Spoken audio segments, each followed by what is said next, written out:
Kitchen टिप्समध्ये तुमच्या सर्वांचं स्वागत आहे. Kitchen tips number 1. गुळाचा पाक बनवताना अगोदर कढईला तेल किंवा तूप लावून मग पाक केला तर गुळाचा पाक कढईला अजिबात चिटकत नाही. जर दुधाच्या मलईमध्ये 1 चमचा साखर घालून मग त्याचे लोणी काढले तर लोणी जास्त निघत असते. गुलाबजाम बनवताना अगदी सॉफ्ट व खूप ज्युसी बनवायचे असतील तर मावा म्हणजेच खवा मध्ये थोडे पनीर किंवा छेना मिक्स करून गुलाबजाम बनवा, खूप छान लागतात. रसगुल्ला स्पंजी बनवण्यासाठी रसगुल्ले पाकात टाकल्यावर चांगले फुलले की मग मधोमध 1 ते 2 टीस्पून पाणी टाका. त्यामुळे पाक खूप घट्ट होत नाही व रसगुल्ले छान मऊ स्पंजी होतात. जर दही चांगले बनले नाही तर 1 थाळी घेऊन त्यामध्ये पाणी घ्या व त्यामध्ये दह्याचे भांडे ठेवा. मग 1 तासाने पहा, दही चांगले जमलेले असेल. पण भांडे हलवता कामा नये, ते एकदम स्थिर राहिले पाहिजे. आंब्याचे लोणचे जास्त दिवस चांगले राहण्यासाठी मधूनमधून बरणी उन्हात ठेवा, मग चांगल्या कोरड्या जागेवर ठेवा. जेव्हा आपल्याला लोणचे पाहिजे तेव्हा कोरडा चमचा वापरून लोणचे थोडे काढून घ्या, म्हणजे सारखे सारखे बरणी उघडून काढावे लागणार नाही.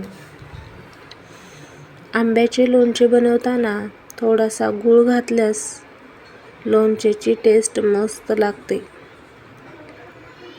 शहाळे फोडायचे असले तर सर्वात पहिल्यांदा वरतून भोक पाडून त्यामधील सर्व पाणी काढून घ्या. मग शहाळे तव्यावर गरम करायला ठेवा. वरचा कडक भाग लगेच सुटू लागेल. केळ्याचा धड दोरीला लटकवून ठेवला तर केळी लवकर खराब होत नाहीत, 5 ते 6 दिवस चांगली राहतात. दुधावरची साय चांगली दाट येण्यासाठी दूध गरम करून थंड झाल्यावर फ्रीजमध्ये ठेवा, त्यामुळे साय छान भाकरीसारखी जाड होते.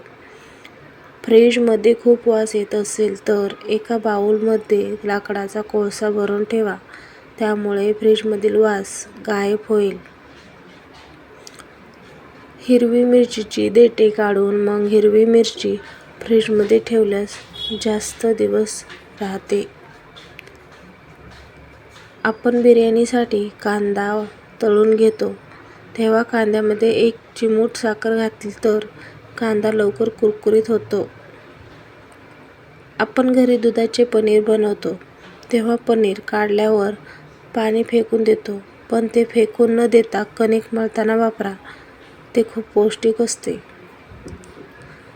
दही वडे बनवताना वाटलेल्या उडीद डाळीमध्ये थोडासा रवा मिक्स केल्यास दहीवडे मस्त अगदी नरम बनतात. तर आजच्या टिप्स तुम्हाला कशा वाटल्या कमेंट्स बॉक्समध्ये नक्की सांगा. व्हिडिओ आवडला तर लाईक करा आणि सबस्क्राईब करायला विसरू नका.